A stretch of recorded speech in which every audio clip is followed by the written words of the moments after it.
It mainly has to do with the laundry not getting put away. Often. Oh, yes, please tell them how to do that.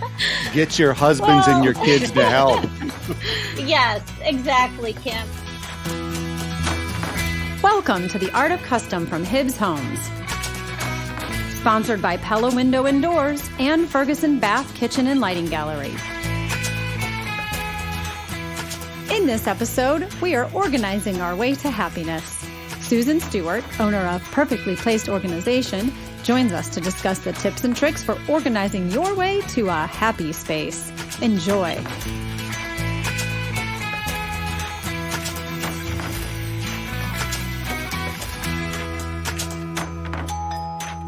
How many of you are nesting in preparation for the winter ahead? If social media marketplaces are any indication, most of you have some type of organization or decluttering project that you're knee deep in right now. And Melody, I just learned a little bit of secret about you that you recently tried to tackle your garage, but you tackled it alone? I did. That's what you have kids for. I actually have to admit, I did my storage room, I did my laundry room, and I did my garage all in one day by myself. And I found my Palm Pilot from 2007. Palm Pilots? Really? Yes. Probably half of our listeners don't know what the heck that is. I'm telling you, that's a sign that you have made progress, though. But I'm going to go back to my first question. The kids, where were they? I mean, I wanted to get it accomplished. They were camping, to be fair, but I waited. So there's a good excuse. Yeah, I waited until they were gone out of my house in order to tackle it. And how do you feel psychologically? Honestly, it was so nice. As soon as they got home, I was like, go look at the storage room. Da, da, da. And did we have the proper response? Oh my gosh, Mom, this is awesome. It looks beautiful. You're the best. No. Oh. But my husband was very happy. And they noticed when they pulled in that they didn't have to park the second car crooked in order to pull into our garage. So taking a bow right now. Well deserved, I might add. And it's interesting because we've talked about organization in the past. And it seems to like every time we do talk about organization on the podcast, it's one of the most popular, if you will. I think a lot of people are starting to understand what a difference an organized home really makes in the way that your day goes. Keeping on top of all of that stuff. It's easier to stay on top of laundry than it is to catch up on laundry, is what I always tell my kids. And so the less things I have to touch in a day in order to, function, the better, right? Oh, absolutely. School year, a little bit behind us now. School started, kids are back in school. So, parents can take a big, deep breath, sigh of relief. And we can talk a little bit about organization. And that's what we're going to do on today's episode.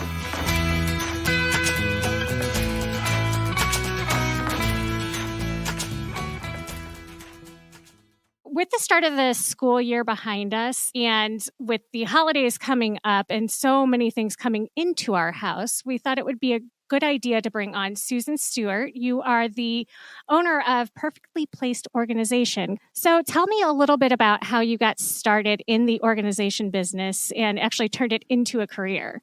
Well, 18 years ago, before many people even knew that this was a career that existed, including me, I was often found helping friends and family organize and decorate and find things to help make their lives easier. And my husband suggested that I do it for a living.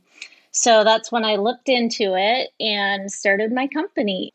I feel like since the pandemic, we have heard so much about professional organization and organizers, but I don't know that was a big thing before the pandemic. I mean, really, was it?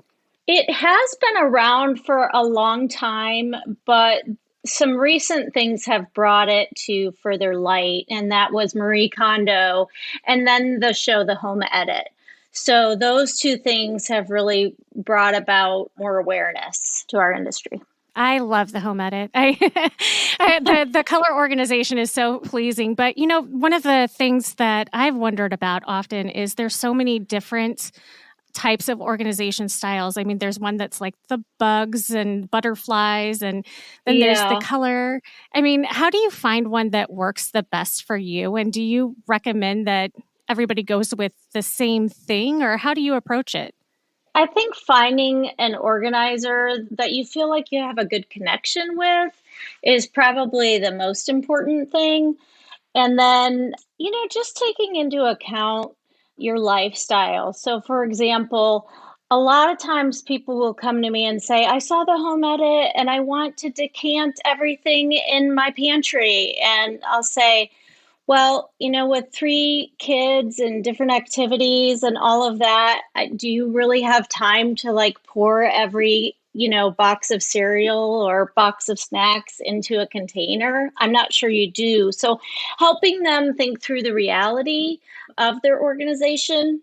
Organization needs to be simple and it also needs to be manageable. So if if they're not in a life stage or have the time to maintain a certain system, then that system isn't going to work for them. So, and you mentioned that you've often wanted to talk to a home builder, and obviously Kim Hibbs, our lovely owner and founder, is a home builder. And, really what we wanted to chat with you about is how to get ahead of your organization needs when designing or buying a home. We have listeners that are not only building a custom home, but we do have a lot of people who are doing renovations. And some of us are just, home junkies that love to sit and listen to home stuff. I know that's me. So what is your advice when it comes to planning ahead when you're building? The first thing that comes to mind, which is an issue in almost every home I'm in, is the entry point. And one of the reasons for that is because most people come in through the door from the garage. And oftentimes that's a pass through a laundry room, and there's just not a lot of space. And when you're coming in, you're often carrying a purse, keys, bags from the store. If you've got kids, sometimes that's a diaper bag, a baby carrier, your kids have backpacks, coats, all kinds of stuff. And there's just like, where do you put it? And so that would be a big thing that I would say to plan for. I know that some of the newer homes are putting in mud rooms. And I think in a place like St. Louis, where we have so many different weather conditions, even in one day, there's such a need for a mud room. But in addition to a mud room, just planning for those types of things. So if you have small children and they're in lots of activities, where are you going to put all those activity bags? If your child is in multiple sports, where are those going to go when you're coming in the door from the garage? If you don't wear shoes in the house, many families don't wear shoes in the house. And so the shoes are all over the floor by that door. How are you going to store those shoes? So those are some of the biggies. Susan, I'll be honest with you, listening to you and talk about some of these quote unquote problem areas, you are absolutely spot on. And I will say that as a custom builder, we're kind of guilty of maybe not paying enough attention to this up front. I mean, we focus on everything, so many small details when it comes to building a home, but it sounds like the organizational component is something that we need to give more time to.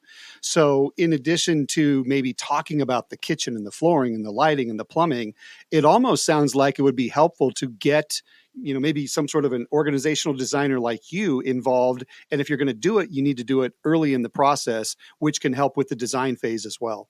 Absolutely. I mean, that would be a dream come true for me, because once the family's in the house, there's only so many changes we can do. And we can, we can make lots of changes. But I mean, it would just be wonderful to be able to talk to homeowners about that as they're going through the process of building their home and planning that out. You were talking about drop zones and those entry areas, and I have seen some very, very pretty Pinterest photos of those areas. And I wonder, where does that design and organization truly meet? Because, oh man, they're gorgeous when they're streamlined. They are. And, and here's the reality too, that I always tell people is like, you can have the most beautiful mudroom or entryway on the planet. It can be custom made for 5 people, but it's still not meant to hold every jacket that you all own. It's still not meant to hold 3 backpacks, 10 pairs of shoes, and 5 coats. It's still really meant to be a locker of sorts. So having a small coat closet off of that area and storing all the extra coats in there, and then just having the one current coat you're wearing on the hook is really helpful. And I have to reiterate that to clients from time to time. I was going to ask if you could repeat that for my children that are 10 miles away. Yeah. Yeah, Hey, it's Susan. really only meant to hold the one. Yes. Susan, many people who are listening to our podcast do so because they're renovating a home or maybe even doing a home addition. Do they run into unique problems because they're not starting from scratch? And if so, what are some of the areas that you see that they could use some improvement? And how do you work with an existing space versus new construction? If you're doing new construction, you would be able to plan, like I just mentioned, having that coat closet right off of the garage door. So a lot of people do want to have the hooks because that's very convenient, to walk in. It's much easier to get your kid to hang something on a hook, which we know is just a challenge in and of itself, let alone open a door and hang it on a hanger. That's not going to happen. However, if you're in a house that already exists, you're somewhat limited. You might have to put all the extra coats in the coat closet by the front door, even though that's on the other side of the house. But it's better than nothing, better than having tons of coats all over the hooks. But it would be ideal to be able to plan it the way you want and to think about flow.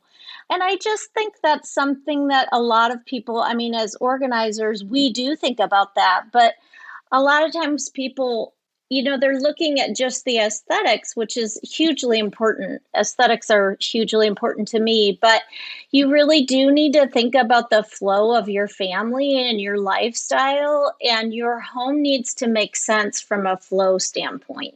That's such a great point, and I want to stress that to those who are listening and those who are thinking about building or renovating.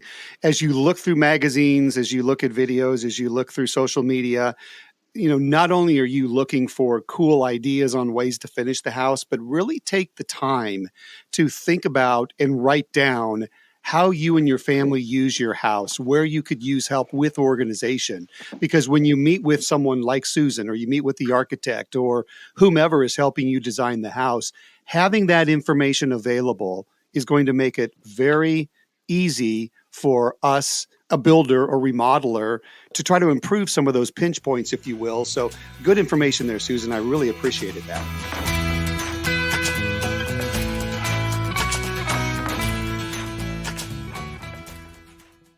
Now more than ever, it's important for you and your family to enjoy the spaces you're in most often. Count on the experts at Ferguson Bath, Kitchen, and Lighting Gallery to help you make the most of home and create a space you'll love to live in together. Shop online or schedule a personalized consultation to discover stunning products from the comfort of your own home.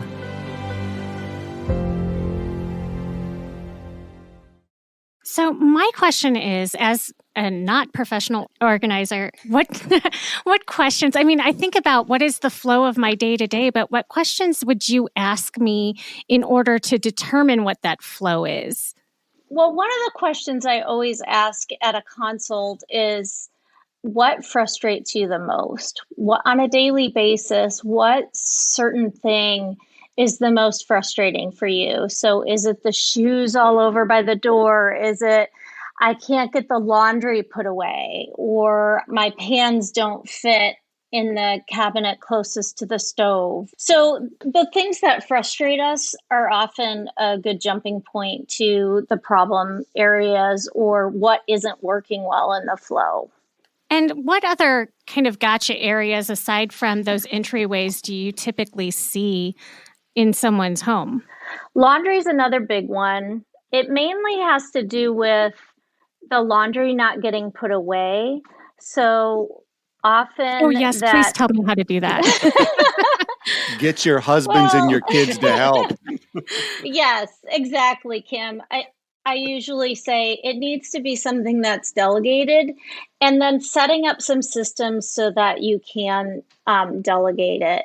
So, for example, I will ask questions like, okay, tell me your process for doing laundry. Do you have a hamper in every room and then you do it by person? Or do you bring it all down in a big pile on the floor and then like sort it in piles, and you have all these piles going on the floor, and then you put one load in and then it's time to go pick someone up, and then then you come home and then all the piles got all mixed up and then you kind of start it over? Or is it just you don't have a place to put the folded clothes and they don't get put away, or because maybe the drawers are too full, so that's why you don't put things away? There are so many stuck points within the process. So part of what I do as an organizer is helping someone identify where's the sticky point for them and then helping them work through it. So, getting into the kids' rooms often and setting up organizational systems, and then teaching parents how to delegate the laundry to their kids. Kids can learn to put away their own laundry as young as 3 years old with a little bit of help. And then pretty soon, when they're young, they want to help. So catch them while they're young and they still want to. Two spaces that you brought up were the laundry room, but then those bedrooms. I know my kids, they have a tendency to kind of just pile things in the bathroom. And it occurred to me, maybe that's one of those ways to address some of those organization problems in a floor plan. Instead of making that second bedroom where your kids are going to go and shower all of the time, maybe not taking square footage off of that, but finding somewhere else, or making sure that the square footage of the laundry room is appropriate for a family of 4. And that's not something I think it would have occurred to me prior to this. What about that basement storage room? Everybody has one, and I want to know what your thoughts and feelings on that basement storage room are. Well, they're definitely important. I have a love-hate relationship with basements. So prior to living in St. Louis, I lived in Phoenix, and most homes in Phoenix don't have basements. So when I moved to St. Louis, I was really excited because it gives you a lot more flexibility in terms of storing things. However, basements are also where everything goes to die. So, what can happen with basements is I don't really want to make a decision about this, so I'm just going to put it in the basement for now. And that can be a dangerous phrase. I mean, we do need storage, and we need to be thoughtful about what we put down there, or it can become an overwhelming space to organize. And I would imagine the same could be said about the garage. So again, think about how you use the space, what you're trying to store, what you're trying to keep handy, and that type of thing in the garage as well. But I'm going to bring you back inside the house, main floor, kitchen, which is the most, bar none, important part of an entire house to all of our families. And Susan, what we're noticing is people are trying to make their pantry larger and larger. But here's my question for you. Is larger truly better when it comes to the pantry, or are you okay with a little bit of a smaller pantry as long as it's well organized? I think it kind of depends. I am a proponent of a walk-in pantry. I do think some kitchen designs that I will see now are, the very beautiful cabinetry that they pull out, or that have an opening maybe with 4 pullouts. And I would say for most larger families, that is not an adequate size for food storage. I do like the idea of having a well-organized, but also a bigger pantry. Even though we have the capacity to go to the store all the time, we do also have the tendency to overbuy a little bit. And I think people feel that they're busy and they don't want to run out of snacks for their kids, or they don't want to run out of paper towels or whatever it is. And so they are storing some back stock. So I do think it is helpful to have a walk-in pantry, and I would recommend it unless you're just like 2 people or something. So we are building a lot of what are called dirty kitchens or sculleries. And I'm not sure how I feel about that as somebody who very much paid attention to the open floor plan so I could cook and be around people. And so what do you think about this trend towards having that large second kitchen. Is it really necessary, or what is the ideal size for that secondary area? Are we getting a little crazy with those pantries? I mean, they're amazing, but it's, a second kitchen, basically, you have the water running back there. You have countertops for prep, all of the large electronics that you would cook with, your air fryers back there, but then it's combined with your storage. And so it seems like I'm going to go ahead and guess that's not going to be your favorite. What is your ideal size for a pantry? Okay. Yeah. I think I have had a client, now that you're describing it more, I think I have seen that before. Not a lot, but I have had it. Personally, I think I'd just rather have it all in one place and not have to walk all the way over there to, use the air fryer or whatever. I understand the whole prettiness factor, but I think I would prefer it in one, but it may just be a personal preference.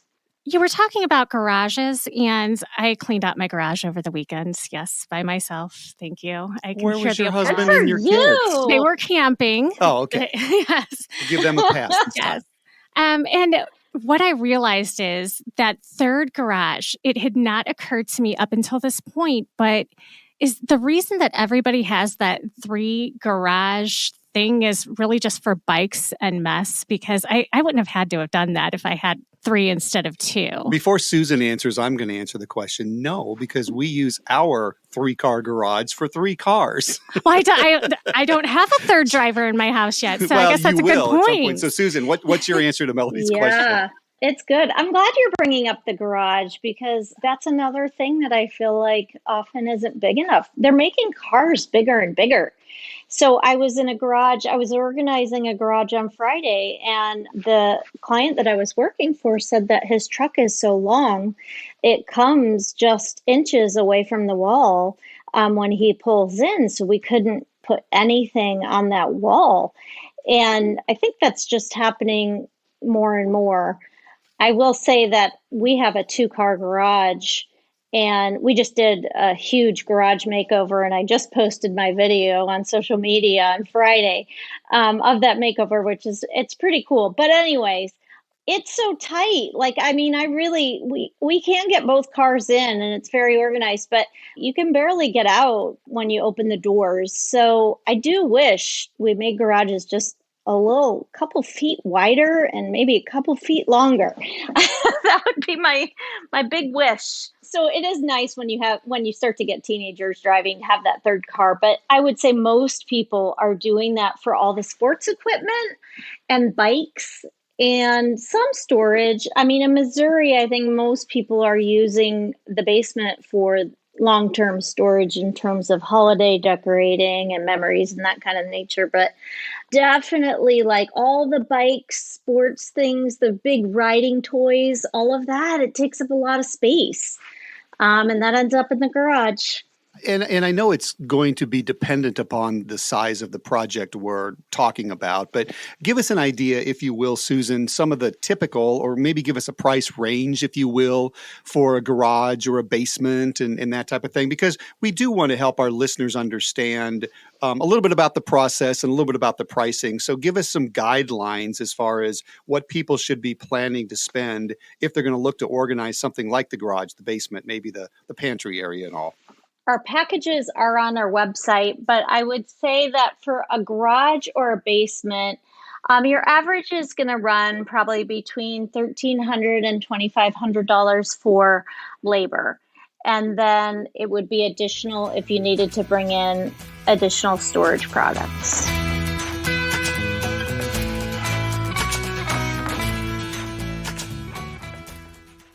This podcast is sponsored by Pella Windows and Doors. Pella is the industry leader in innovation and style. Windows have become a key element in home design, and Pella has the product and professionals to guide you to your perfect solution. Pella is cutting edge in energy efficiency, durability, and performance. If you're tired of looking through screens, check out the Pella integrated roll screen that you won't see until you need it. Pella offers the broadest selection of premium products to meet any budget and any design inspiration. Allow Pella to show you what they can do to improve the style and comfort of your home. With Pella's limited lifetime warranty, you won't have to worry about windows and doors again. Call 314-714-0100 to make an appointment or visit our showroom in Chesterfield Valley. You could have a professional organizer do it, but, if you could prepare to have somebody come in and, do a little bit of it yourself, do you have a process that you would just pat and recommend that somebody go through? We always start with sorting things together. And the reason we start with that is because the whole purging process is much easier if you're looking at a grouping of similar items. So if you just randomly, pick up all these random items in the garage or basement or any space for that matter, your brain is a little bit like a pinball machine. You're going, I don't know. I need to have some work gloves. I need to have some tools, and you can't make that decision. So if you group all of those things together, it becomes much easier if you go, oh my gosh, I didn't realize I have 15 pairs of work gloves. I probably don't need 15. And then you can compare and contrast and, pick your best 3 pair or whatever. And then lastly, we do the containing and the organizing. So oftentimes people will go and buy the products because that's the fun part of organizing is picking out containers and things like that. But we usually recommend that that's done at the end of the project or near the end of the project, because if you do that at the beginning, you don't know what size you need because you don't know what you're going to store and you don't know how much you need to store. And then you come home with more things and then you feel more overwhelmed because now you've just added to the clutter by bringing in a bunch of containers that may or may not work for what you need them for. So you're saying that my collection of 20 unused containers sitting in my basement waiting for some use is probably not the best collection to have. Melody, you are not alone. Every time I say this to a client, they laugh and they're like, are you spying on me in my house? And I'm like, yeah, because everybody does that. So, Susan, you just a minute ago used the word brain, and I've got to circle back to that because I know from experience that any time that we do some sort of decluttering or organization, either it's around our house or the office, I know I feel so much better about it. So psychologically, what does it mean to a person if they can get themselves and their family organized? It can be so life-changing. I mean, I love what I do. I feel like there's so much value to what we bring because it can change the quality of your life. So, if you think about a mom getting out the door with 3 kids and the chaos that ensues in the morning, and then you think about being able to have those kids be self-sufficient, to be able to reach their clothes and get dressed themselves and know where their shoes are, and mom knows where the keys are, and mom has her purse on the hook, and all of those things, and you make that process much more smooth. You think of the ripple effect of that. How did the ripple effect of that affect the kids' day? How did that affect mom, going to work? How did that, affect so many layers of things of less frustration? I feel like that's so huge. They say that the average woman spends 55 minutes a day looking for things. And I mean, who could not use an extra hour a day? That would be huge. I probably spend 30 minutes telling everyone where everything is at our house. I do know that. So I have another collection that I have to admit to, which is of organization books. I have the Marie Kondo, I have the Gretchen Rubin, I have the Home Edit, I have all of these books. And if there was one that you wished every one of your clients would read to get into the right mindset before they brought you in, which would you recommend?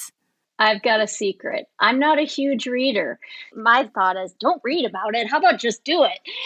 But that's the way I tend to think. But a lot of my clients have multiple books in their house. And when we get to the part about going through their books, they chuckle and say, oh, here's another book I don't need now because I have you.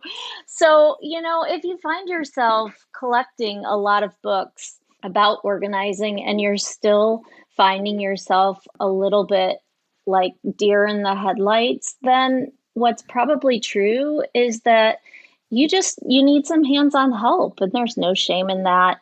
I find that many of our clients are hands-on learners, and they don't necessarily learn really well by reading a book. What's also true is that sometimes when we think about doing something, it feels really overwhelming. So we might think, oh, I'll just go buy a container and that'll make me organized, or I'll just go buy a book about organizing and that'll make me organized. When the reality is you really just have to get in there and do it. And, getting help is not a bad thing. I mean, we try to make what we do really fun. We think it's fun because, we do love organizing, and something that you may have been putting off for a long time, you're going to feel so good when it's done. And hopefully you'll learn maybe you won't love the process as much as we do, but we hope that you will learn to understand it and really appreciate the results. Susan, this has been a wonderful interview, and we thank you for your time, and we'll share your information in our show notes. But before we started recording, you had mentioned maybe asking us some questions as builders. Is there anything that comes to, maybe top of mind that you want to ask us? Yeah, I would love to know, sometimes there are things like, I wonder why they don't make the garage wider, or I wonder why they don't put the bathroom in a certain location or whatever. And I think there probably are really good reasons. So I would love to know some of the process on how you guys decide location of things and sizes of things, and maybe the reasons why. It's actually a very good question, and I think I'm going to answer it in two ways. The first of all, the custom builder versus what we call a production builder. And a production builder is basically building that same home over and over, sometimes changing the exterior elevation. But there is a little bit of a different philosophy with both. As a production builder, you're trying to build the most economical home possible. And so the garage is going to be a little bit smaller because everything comes down to how much does it cost to build that house? Because then you have to sell it to somebody. And generally speaking, everybody's looking for the lowest price possible. Even when it comes, for example, to where we're placing some of the bathrooms, where you're placing the powder room, size of pantries and things like that. Mm-hmm. It comes down to how easy is it to run the plumbing, the water supplies and the drain lines and everything. The closer they are together, the less expensive it's going to cost to build that particular house. Whereas if you're working with a custom builder, we truly do try to talk to the clients about, think of the flow of the house. What's going to be the best location for the powder room, for your office? What's going to be the best location for the pantry and the size of the pantry? The garage is something that more and more of our clients are absolutely paying attention to. And we are seeing custom garages deeper. So when you're pulling in the larger pickups that they fit, the garage door, maybe a little bit taller, the garage itself a little bit deeper. We do ask the questions. What type of cars are you driving?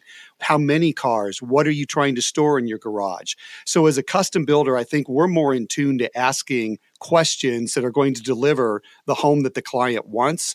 Whereas most of the homes that are being built today still are being built by production builders, and they're really focused on cost per square foot and what is the cost to build that house. So that's why you see more traditional layouts of floor plans and more traditional sizes of some of the garages. Oh, that's really helpful. Thank you, Kim. Yeah. Well, thank you so much for making time in your busy day. I know you have a lot of clients, and we really appreciate you taking the time out to talk to us this morning and answer some of the questions that are burning questions about organization. She had the time because she was organized, and she could fit us into her schedule, Melody. I mean, that makes so much sense. Thank you, Susan. You're welcome.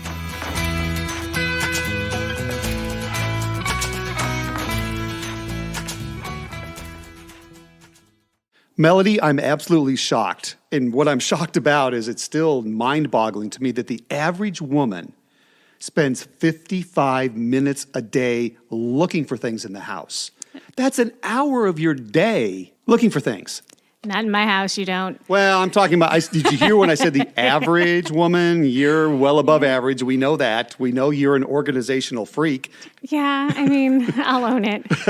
But no, I mean, think about that. that's nearly 7 hours a week, and I can keep, multiplying it out over the course of the year, you have much better things to do in your day than look for things. So hopefully this segment with Susan was helpful.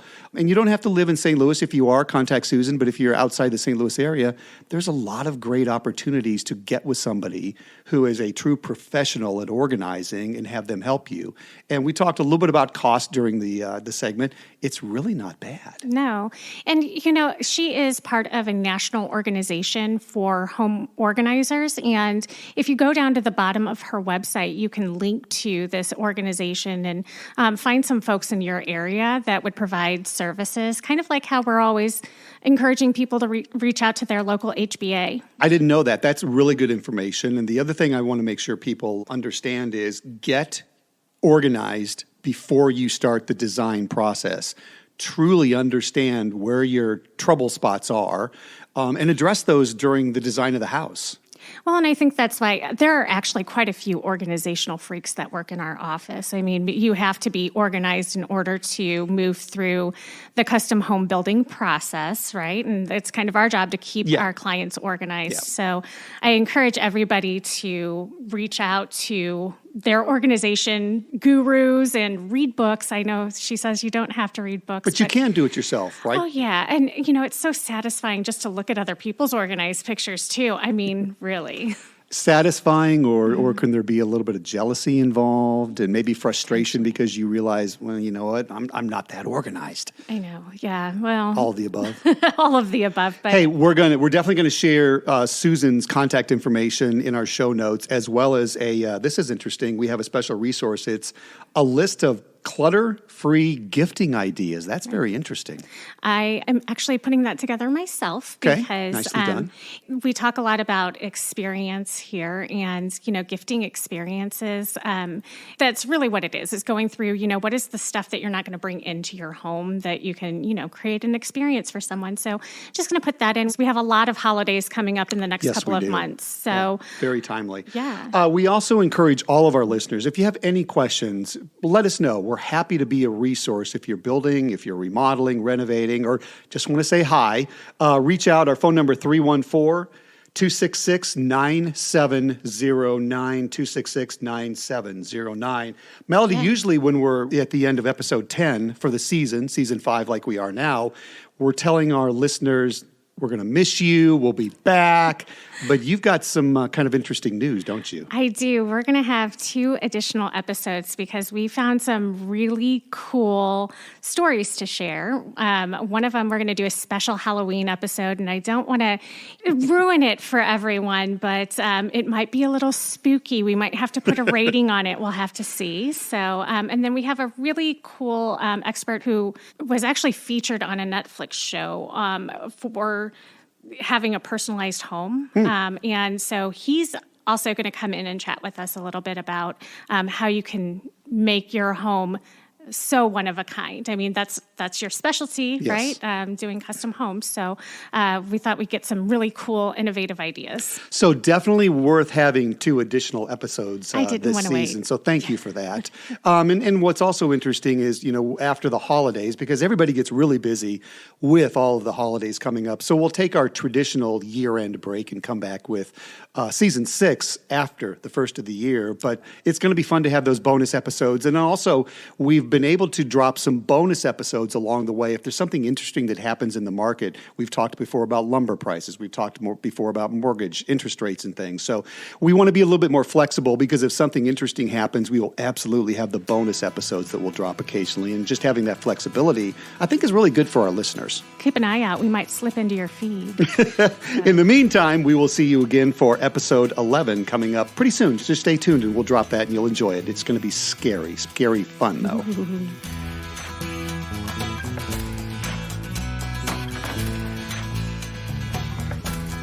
For more information, visit www.artofcustompodcast.com or find us on Facebook as The Art of Custom and on Twitter at Art of Custom Pod. Be sure to subscribe on iTunes, Stitcher, or wherever you get your podcasts to get the latest episodes, and please rate and review to help us grow. The Art of Custom is produced by Hug Monster Sound, with original music by Adam Frick Verdine. Thanks for listening.